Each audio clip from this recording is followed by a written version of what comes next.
Hello and welcome to Outside Xbox. You're watching Show of the Week. I'm Andy. And I'm Mike. I brought the Xbox Ones like you asked. Xbox One S, not Xbox Ones. I think I know what your text said, Andy. Yeah, what does it say? Shut up.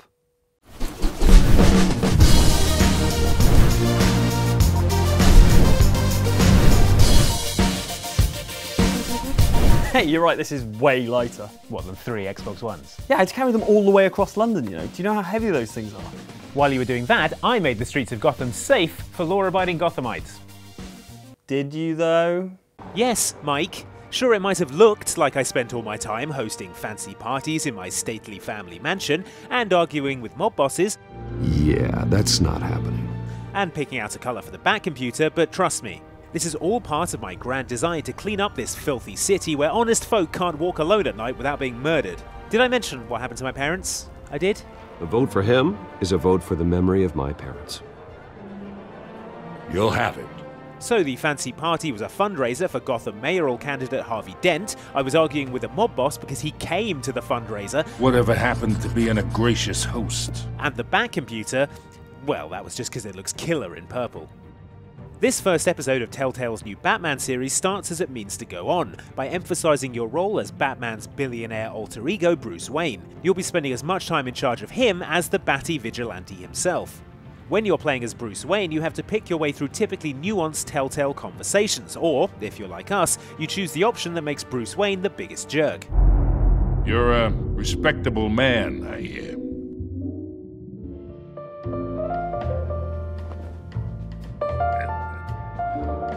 When you're playing as Batman, on the other hand, you have to punch your way through less nuanced but higher octane cinematic action sequences in the familiar Telltale style. For all the very good Batman games we've had in recent years, we've had considerably less insight into the life of the world's revengiest orphan, except that time we made him fall over in a chair. That's the one, which makes Telltale's proposition a pleasing change of pace from an Arkham swoop around and punch 'em up. I know you prefer the brooding billionaire angle, so the sooner we make nice with the donors, the sooner everyone will leave you alone. The division of gameplay types underlines the duality of the character we have come to call Batwayne, or Bruce Man. See here how it lets you interact with Catwoman both in a thrilling rooftop brawl and with her unmasked self, Selina Kyle, in a much more amicable chat at a cafe. If they don't get what they want, there will be consequences. I don't owe you anything. As far as I'm concerned, you're on your own. Or not. Yeah, I'm full of rage, see, because of what happened to my parents. Did I mention that? So you play as Batman and Bruce Wayne? Yeah. But why would they let you play as two separate, different and completely unrelated people? Seriously? Ah. There it is. They're the same person! Finally, it all makes sense. Only a vigilante crime fighter this filled with righteous anger by night could be this much of a jerk by day as secret identity billionaire playboy Bruce Wayne. Oh, and now I think about it, there's also how he's the only man in Gotham rich enough to afford all the Bat toys, how his voice sounds basically the same, just pitch shifted up, and how he's totally ripped, presumably from thumping all those criminals. You have to admit you've been drawing a lot of attention to yourself, and not the playboy billionaire buys new yacht kind of attention.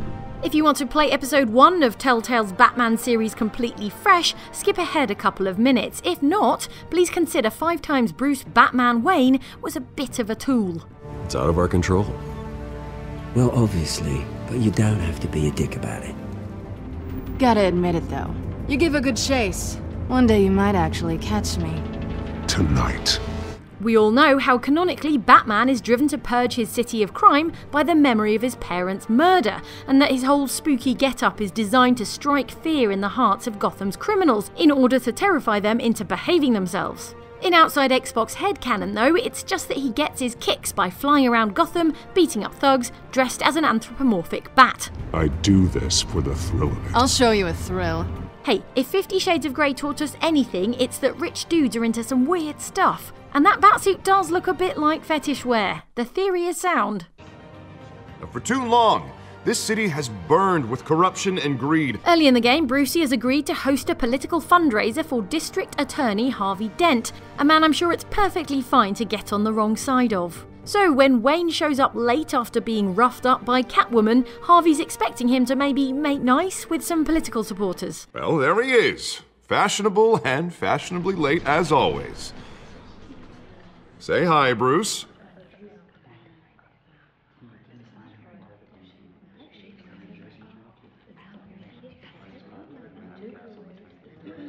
Stunned silence. It's even funnier when you notice how much Telltale's Bruce Wayne looks like Sterling Archer of Archer fame. He's probably just drunk after replacing all that lost blood with a litre of melon balls. A little liquid courage before facing your adoring public. Oh, okay. Pretty sure you have enough photos, guys. They say money can't buy you good manners, but what do they know, those lousy non-billionaires? They'd probably also say don't be sending text messages during a press conference that you called to unveil your new hospital that's named after your dead parents. Ever since it opened its doors, Arkham has been a breeding ground for the criminally insane. Its methods for rehabilitation, crude. Its security, lacking. Worse still, those who do get out, or God forbid escape, are even more dangerous than before they went in.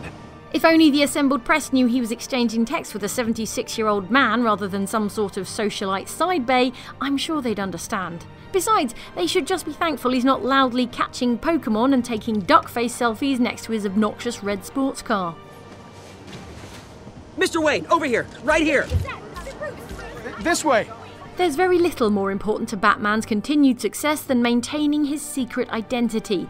If it were ever to be revealed that Bruce Wayne was Batman, it could put his friends, employees, and few remaining loved ones in mortal peril. I think we've met before. You do look familiar. You are so bad at this. Alright, so Bruce Wayne, you're in a very public place with Harvey Dent's girlfriend, who is now in a position to expose your secret identity. Best play it cool for the rest of the conversation, yeah, Bruce? Bruce?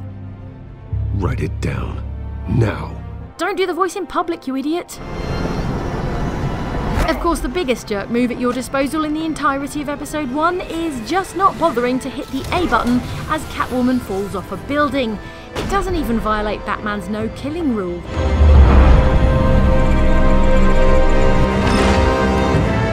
Loophole. Now it's time to see what you've written in the comments, and Andy has named his Pokemons. This little Pidgey, Pidge Racer, Pidgey in the middle, Miss Pidgey, Pidge Perfect, a Pidge Too Far, Pidge son of a Pidge. Look, I catch a lot of Pidgeys, alright? Firstly, some comments on this video from Mike about how this year's F1 game will be the most scrupulously accurate and realistic yet. Now you too can experience the crushing disappointment as you fail to balance your revs on a razor's edge and get swallowed up by the pack on the run down to the first corner. Or better yet, when you accidentally release the A button, jump the start hilariously early, and because you know you're going to get slapped with a drive-through penalty either way, just YOLO it off into the distance. Hey, that's the closest Sauber has gotten to a constructor's point all year. I'm assuming if you've made it this far into the video, that joke made sense to you. Well, I completely understood all of that, unlike commenter Apex Penguin, who says, I understood probably 6% of the car talk from this video, but I absolutely love your enthusiasm. It's fine. We're like 94% sure Mikey's making up all of that stuff anyway. While commenter Isaac Wilcox adds, this game is so unrealistic because Kimmy actually shows emotions. See, I did the research and that's a joke about Kimi the Iceman Raikkonen and how he rarely shows emotions. I get it. Is he really made of ice? No.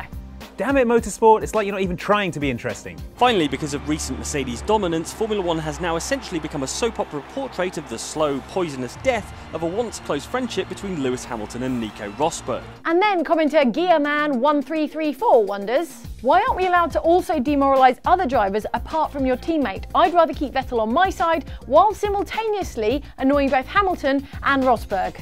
I get it. Next up, some comments on this feature about the impressively generous secret bonus content you unlocked back in the day and which would probably be premium DLC if it came out now. Finish both story scenarios with the right rankings and you unlock a secret minigame called The Fourth Survivor, which was essentially a piece of story DLC that follows an Umbrella operative named Hunk as he tries to escape the sewers of Raccoon City to the helipad on the roof of the RCPD. On the topic of Umbrella's gas mask wearingest employee Hunk, commenter Gangster Joey asks, isn't Hunk from Operation Raccoon City? Operation what city? Operation Raccoon what? I don't think there's a game called that.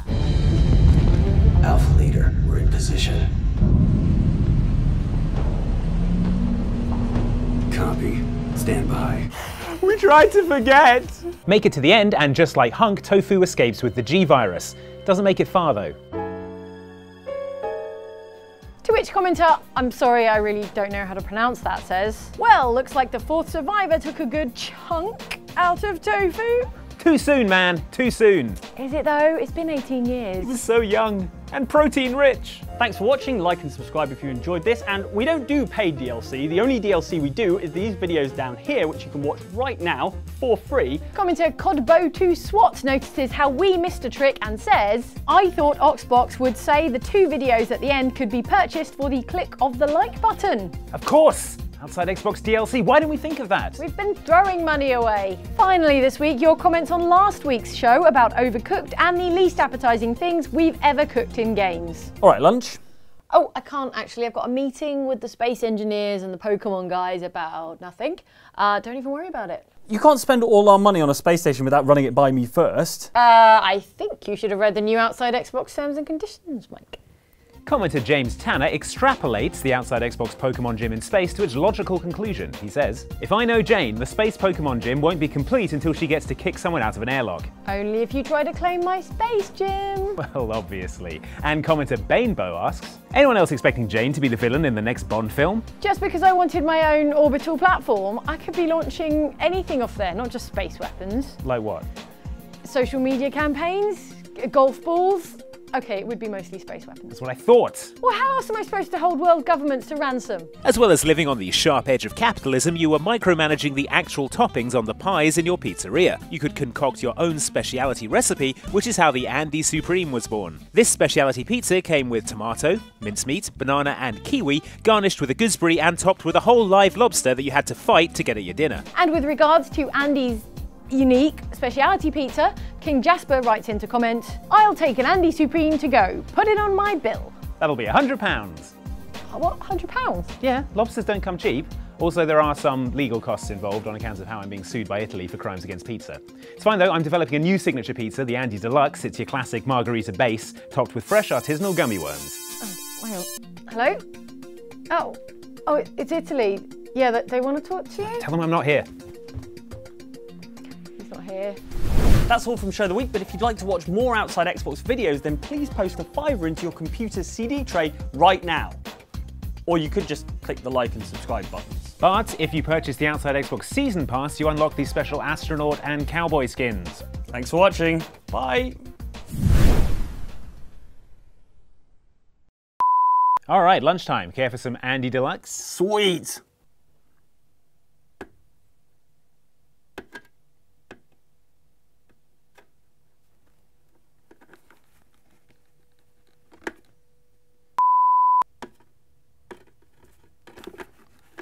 There you go. Ah.